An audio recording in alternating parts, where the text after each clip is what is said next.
My plane doesn't leave for another hour, but what? Me worry? I have a laptop portable with me. 640K, 2 disk drives, lots of powerful software. I can get an hour's worth of work done while I'm waiting. Indeed, laptop portables are finally making a dent in the PC marketplace this year. Today, we're going to take a look at the new generation of laptop portables on this edition of the Computer Chronicles.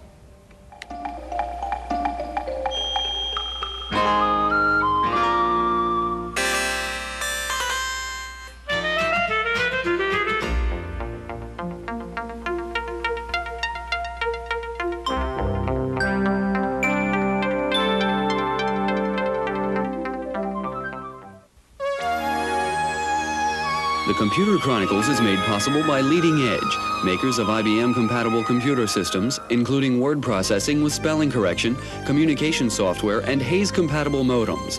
Leading Edge with over 1,000 service centers nationwide. Leading Edge, leading the way to the information age. Additional funding is provided by McGraw-Hill, publishers of Byte.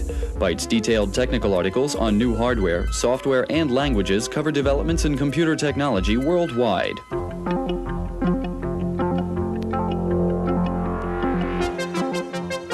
Welcome to the Computer Chronicles. I'm Stewart Cheifet, and this is Gary Kildall. Gary, this is the work slate from Convergent Technologies. It came out just about 4 years ago, yet it's already an antique, a collector's item. It's the old remnant of what laptops used to be. Basically, small display, hard-to-read display, and so on. Laptops just didn't make it for a while. All of a sudden, they're the hottest thing. Everybody's trying to buy them. In fact, you can't even get them in some places. What has changed all of a sudden to make laptop portables so big? Well, sir, I think one of the key is the fact that we have full functionality now in portables. We get real spoiled in our office using an AT-style machine, nice keyboard, nice display. Nowadays, you can buy a portable. It has a good readable display. You buy it with a hard disk system, the whole thing. And you can really use that unusable time, like in the airplane, the typical application. Okay, we're going to have kind of the battle of the laptop portables today. We'll see the newest machines from Tandy, NEC, Toshiba, Zenith, Grid, HP, and something called the Dynamac. First of all, let's take a look at what people actually do with these laptop portables. Taking a computer on the road is not for everyone, but many business travelers are discovering the practical side to carrying a portable machine. Joe Dennison travels through Central California for the Chevron Company, selling fertilizer chemicals. He's been carrying his Hewlett-Packard portable for over 2 years. At his hotel, he can prepare sales reports and keep track of his appointments. Through a modem connection, he can get account information from the office mainframe. Joe spends several days at a time in rural areas, but his office travels with him as long as he can find an outlet and a telephone. Joe takes his computer to his clients as well. It's no more cumbersome than a case full of binders, and it holds a lot more information. Joe's HP Portable comes with software built into a ROM chip, but he usually carries along a disk drive and a printer for the inevitable hard copy. If he's unable to answer a question, he can call up the company's database and retrieve up-to-the-minute pricing and stock information. One of the most common problems faced by business travelers is communicating with other coworkers who may themselves be on the road or simply hard to reach. The solution is electronic mail, a common mailbox where Joe can transmit and receive messages whenever it's convenient. Portable computers have yet to achieve the popularity originally predicted by industry analysts. But with legible screens, lighter weight, and some serious software, portables are becoming genuine alternatives.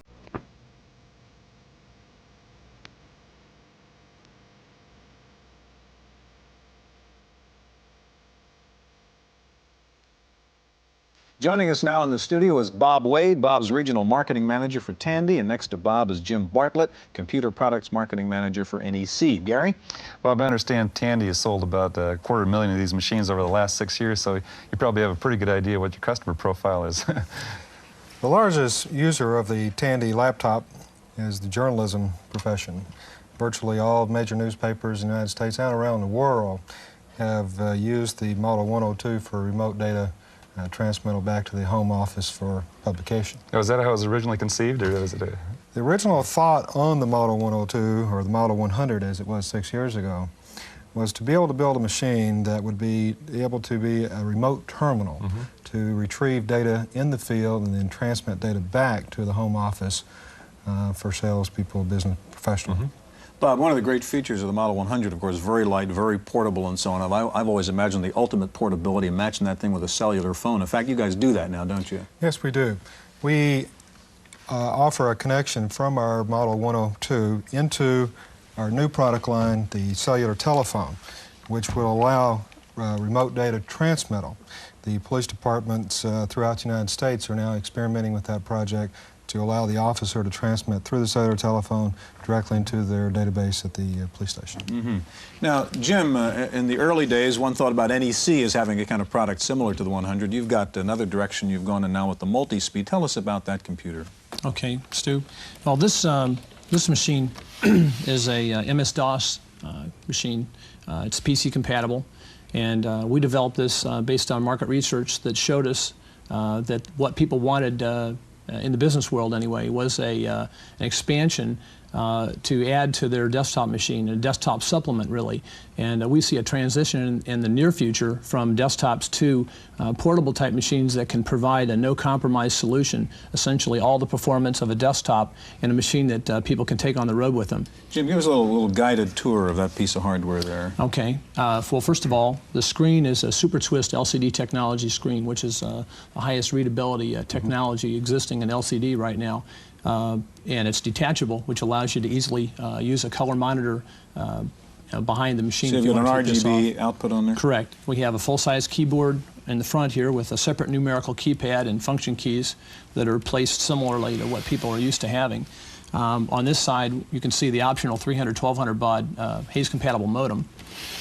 On the back, there's a serial port, parallel port, RGB video port, external disk drive controller port, and the configuration switches and so forth on the back. Now, Jim, there's the one thing that seems to be missing that's different from a desktop is, say, a hard disk as a part of this. Right. And you know, for example, for my requirements, it would be really nice to have a 10 or 20 megabyte hard disk. Are you considering doing that? Or? I think we'd all like to have a 20 megabyte hard disk. We do have two 720K disk drives, floppy disk drives, and although we really thought hard about putting, say, a 20 megabyte hard disk in this, our market research indicated that there was a large market subsegment that required portability and some degree of battery life, let's say 4 to 6 hours, and we could do that with the performance of this machine. It's running at 9.54 megahertz with a very fast processor, a 16-bit processor, and we could do that along with a modem and all the other features and the built-in software that this machine has. But if you add a hard disk, then you almost have to be 6 feet from an AC outlet and plugged in all the time. Jim, let me ask you about the software. Like the Model 100, of course, software and ROM basically is what you carry around. Now, you've got ROM software in here, plus you've got the disk drives. How's that work? I mean, should I be using ROM software? Should I be carrying around my software and loading it in the floppies, or what? Well, that's a good question, actually, and since you mentioned it, here's the ROM-based software. We have 512K of software built into ROM. It includes a notepad, filer, dialer, a number of productivity tools. But if I want to use traditional software, I mean Lotus or a popular word processor, you can do that as well. I buy it on disk, or I can buy it on a chip? Well, you can buy it on disk and plug it in the machine. Actually, the biggest reason for these sockets, in addition to the stuff we've put in, is we've allowed 2 sockets for the VAR who wants to use special application software that he develops, installs in the machine, and he can sell it as a turnkey solution. What's the price range on this? What's the cost to buy a MultiSpeed? Suggested retail price is $19.95. And last question, what about the MultiSpeed? What's the point in having the 2 speeds on the machine? Very good question. Everyone is used to the 4.77 clock speed, and some software works fine, and there's not really any reason to go faster. But a lot of applications, especially today, spreadsheets and so forth, can take advantage of the higher processing speed. But if a program doesn't require that, running it at the slower speed saves on battery. I see. Okay. Gentlemen, thank you very much. In just a minute, we'll take a look at the Toshiba T1100 and the Zenith Z181. So stay with us.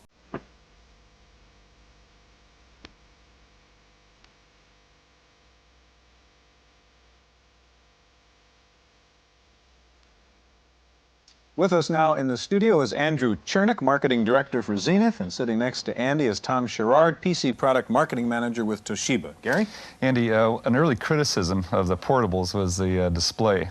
Very difficult to read, and especially in the lighting, portal lighting like airplanes, for example. It makes them almost unusable. What's happened with display technology? Well, you're exactly right. We did some early research with machines and would show them to people, and they'd say, "Is the display on?" Two things have happened to displays. One of our engineers realized a few years ago that while an LCD may not be acceptable, you could put a light behind the LCD and illuminate the screen and still keep it battery operated. And the second thing that's happened is that we've been able to go to a screen technology where the LCDs are readable from the side and you don't have to be directly on the machine. Now, is that Super Twist you're talking about? Yes, We've heard a lot. What exactly is Super Twist? How has that changed LCDs? Super Twist is simply a technology that twists the crystals far enough that you can see them from the side, and instead of having to be directly within 10 degrees of center to see the screen. So you think the backlighting is a very important part of that readability then? We believe it's mandatory for the products. Now what about just the fact that the display technology is moving along also? You're CGA, which is sort of the old technology. Is that what we're using for the portables now, CGA? Yes, we're using CGA, but liquid crystal displays display information differently. They display it in blocks on the screen, Gary, so that you don't have the problem with spots appearing on the screen that you do with high-resolution monitors. Andy, the Z181 is a pretty hot laptop portable now, and the screen, of course, is what a lot of people are commenting about. Give us a little quick tour of the 181. Okay. As you can see, Stewart, the machine has the cover that folds down and completely covers the keyboard. It has an illuminated screen, and it's a full-size screen just like a CRT. The disk drives pop up in the front. On the side, you have the ability to add a modem. And the modem also connects a telephone, handset. On the back, you have your serial port, your parallel port, your video connector, and an external floppy disk drive adapter as well. And it comes with 640K of memory at the same time. And what's the price range on the 181? Its suggested retail is $23.99 with MS-DOS. Okay, Tom, you're in the same range now, and another hot one is the T1100. And tell us what's distinctive, what's new about the T1100 Plus, I guess is in fact what you call it. The T1100 Plus, right. We think the most important thing in a portable is portability, and that translates when you're carrying it around and you're using it in cramped quarters like an airplane to size and weight. So we've got a machine that is just under 10 pounds and about a foot square. So it's reasonable to carry. Anything's too heavy, but this is better than 15 or 20 pounds. What's your approach to the screen, Tom? It's a Super Twist LCD. It's not backlit. It's a reflective technology, which means that in bright light, you've got real good visibility. Of course, if it's really dim, you do have a problem seeing it, and that's where backlighting becomes an advantage. We have a full-size standard keyboard. What's the battery life consequence of not having? The battery life runs about 8 hours. If you use the disks heavily, it goes down from that. If you use the modem a lot, it goes down from that. But it can easily run on a cross-country telephone, cross-country airplane flight, or you can use it all day in a typical working day. Now, in both of these cases, you have microfloppies, the 3.5-inch drives, which become the standard now, but it's still a pain in the neck, frankly, to get your software. You can't buy very much software on 3.5-inch drives. Is that a problem for the user, or do you see these things eventually replacing 5.25-inch drives? Absolutely. We think by the end of the year, everything will be in 3.5-inch format. And we've risen. We did a check last June. There were about 75 popular packages available in 3.5s. Now it's about 250 packages. So eventually you'll see 3.5s replace 5.25s. They're smaller, they consume less power, they're less expensive, and they give us a lot more design flexibility in putting together lightweight machines like this. Well, Andy, what about the comment that people say, well, these may replace the desktop machines at some point. Is that going to happen, do you think? I'm a little more skeptical because desktop machines are much more flexible. They give you expansion slots in the first place, and all of us put different types of expansion in the machine. The video is much higher resolution on desktop machines and gives you very good color. In addition, you get the power of 8286, 8386 processors and high-speed, high-capacity 20, 40, 80, 120 megabyte Winchesters. So I'm very skeptical that desktops will do it. As fast as portables move up, desktops will move up and probably outpace them. One more question. We always hear about battery life, and you've given us the battery life numbers on these machines. I'm interested in recharge time. When that thing's dead at the end of a plane trip, how long does it take me to get these things back up? Well, in the case of this machine, it'll recharge in about 6 hours, and you can be using it during that time. So the AC adapter, which is just a typical small recharger block, plugs into it. You can then start using the machine immediately, and it will recharge slowly while it's running and more quickly when it's turned off. There are a couple options here. Several of the machines have replaceable battery packs on the bottom. So you can carry an extra battery pack. That's correct. And you also can purchase now high-speed chargers that'll cut that battery charge time from 6 to 8 hours down to 3 to 4 hours.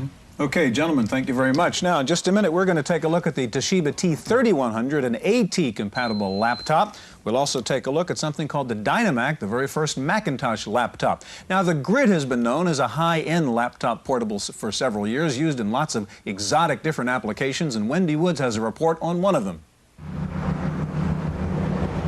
Whether flying in the sky, at sea, or on the ground, portables are being used to accurately and quickly locate a geographical point on Earth.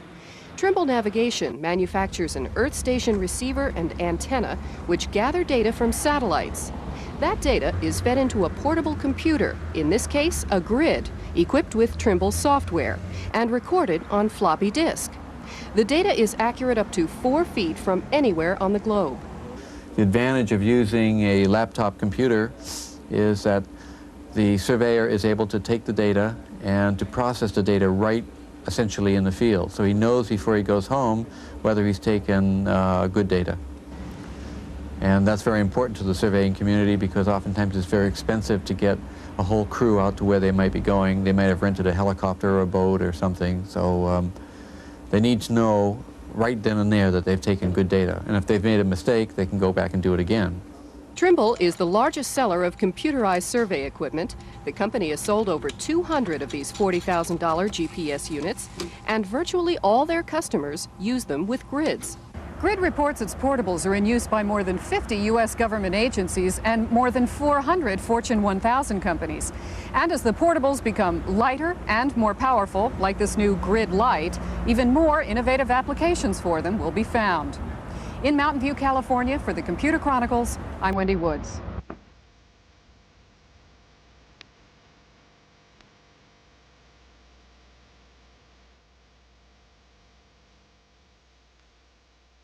Joining us now in the studio is Britt Blazer, Vice President of Dynamac, and back with us, Tom Sherrard of Toshiba.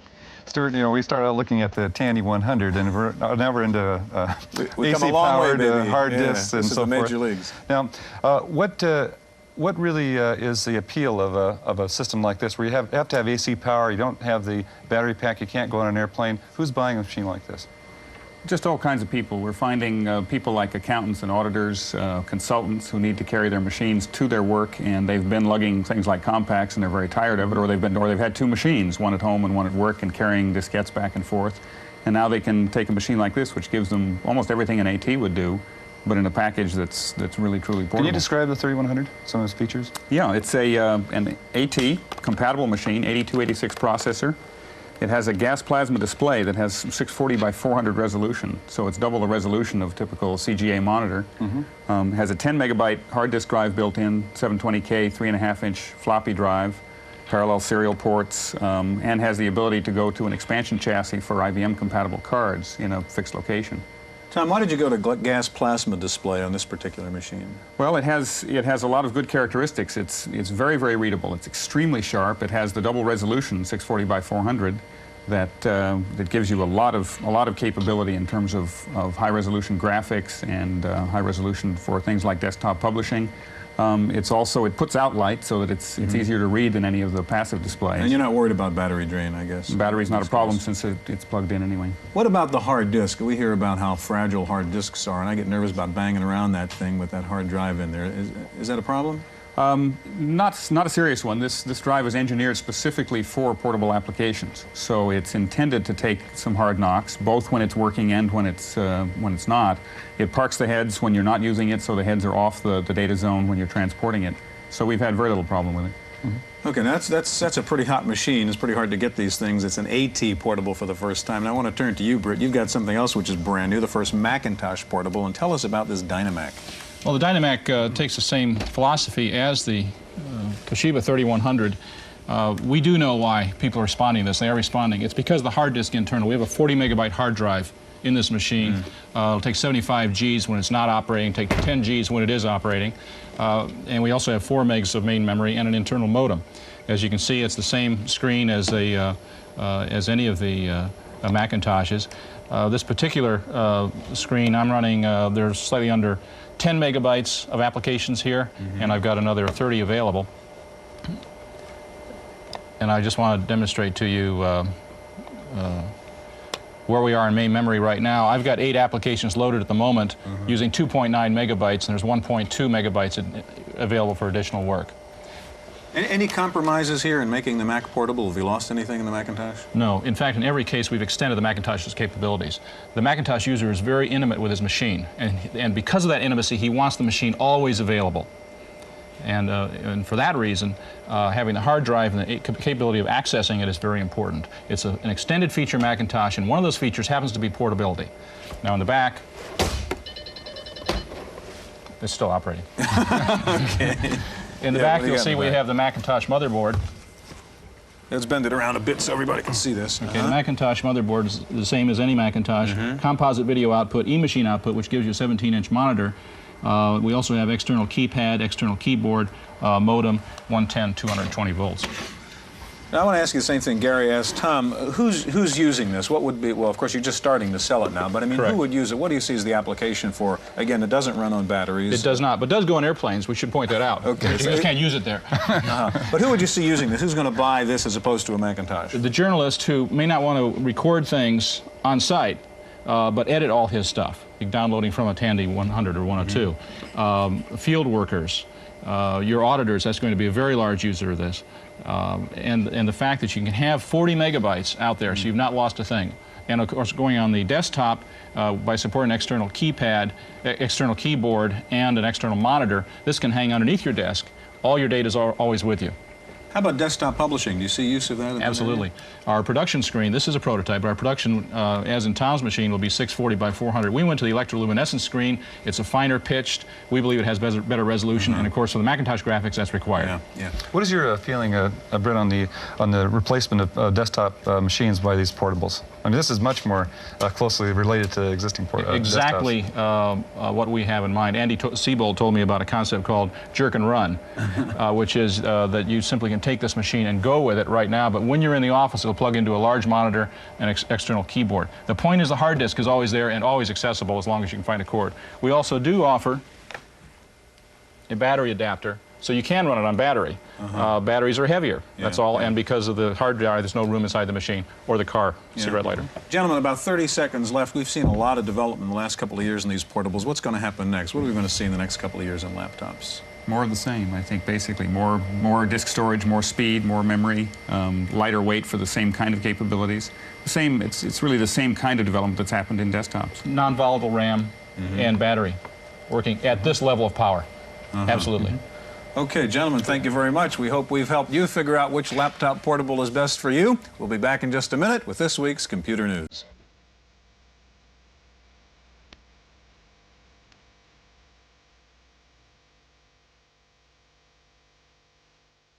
In the random access file this week, lots of rumors about a new Amiga computer, the 2000. The new Amiga reportedly will be capable of running MS-DOS software through an add-on board called the Amiga Bridge. The Amiga 2000 will use the 68000 microprocessor coupled with a 68020 coprocessor operating at 14 megahertz. The basic Amiga 2000 with one floppy and a megabyte of RAM will sell for around $1,500. Commodore is also expected to come out with a low-cost version of the original Amiga priced at around $600. Hewlett-Packard is announcing 2 new versions of its LaserJet printer. The LaserJet 2 will be a smaller, less expensive version of the LaserJet Plus. The new laser printer will sell for under $3,000. HP is also introducing the LaserJet 2000, a high-end machine that can knock out 20 pages a minute. Analysts predict that sales of laser printers will double this year, estimating a $1 billion laser printer market for 1987.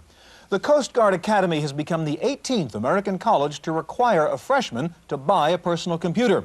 The Coast Guard has picked the Macintosh as the official student computer. West Point and Annapolis are also among the schools requiring computers for their incoming students. 2 American universities now allow students to register via online computer systems. Ricks College in Idaho has joined pioneer BYU in using online registration. Even if you don't have a computer, you can still register online using a touch-tone phone. The computer communicates with the student through a voice synthesizer. Time for a look at software in this week's review from Paul Schindler. This is one way to sell automobiles. This is another. This is an advertisement for Ford Motor Company's Mercury Mercure. It's one of the oddest software reviews we've ever done because this isn't a package you buy, it's one you get for free. The question of whether it does anything useful is in the eye of the beholder. This is one of the first CRT billboards, the first interactive advertisement. It's probably the start of a whole new form of advertising. You get a look at the Mercure XR4 Ti sports car, both graphically and in terms of its specifications. Plus, you can compare it to other sports cars in its class. One clever feature allows you to print your own window sticker based on the optional equipment you want, which may also bring on sticker shock when 19,924 pops up as the bottom line, excluding taxes, title, license, and destination charges. It may seem like just another form of hype to you, but when we got our disc, it came late with a small notice apologizing for the delay because demand far exceeded supply. Now, whether floppy ads are less irksome than others remains to be seen, but at least you have a free floppy to use when you're done. For the Computer Chronicles, I'm Paul Schindler. If you want to buy into a mutual fund to get on board Wall Street's climb but don't know which fund to buy, Business Week magazine has just come out with a program called the Mutual Fund Scoreboard Diskette. It ranks 550 mutual funds and lets you select a fund based on your own personal investment criteria. The disk's files can be imported to Lotus 123 or saved as an ASCII file. The mutual fund disk is selling for $49.95. And if you carry a portable computer with you on your business trips, there's a new piece of software you may want to carry around. It's called Appetite for Business, and it's a database of good restaurants in all major American cities. It includes the usual details. It will also be available as an online service starting in June. A phone company in Boston is copying the CB simulator idea and has created a kind of online telephone pub. For 10 cents a minute, you can chat with folks in a multi-party online conversation. There's a sysop who can zap bad taste folks, and you can lurk on several phone conversations before deciding which one to join. Finally, a Chicago lawyer is suggesting the creation of an online law practice. He says in many instances, legal advice and services can be offered without face-to-face contact, and that legal services online could be a lot cheaper and more convenient than an office visit. So it looks like you can now meet online, get married online, and even get divorced online. Isn't progress wonderful? That's it for this week's Chronicles. We'll see you next time. The Computer Chronicles is made possible by Leading Edge, makers of IBM-compatible computer systems, including word processing with spelling correction, communication software, and Hayes-compatible modems.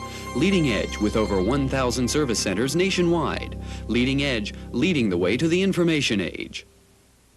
Additional funding is provided by McGraw-Hill, publishers of Byte. Byte's detailed technical articles on new hardware, software, and languages cover developments in computer technology worldwide.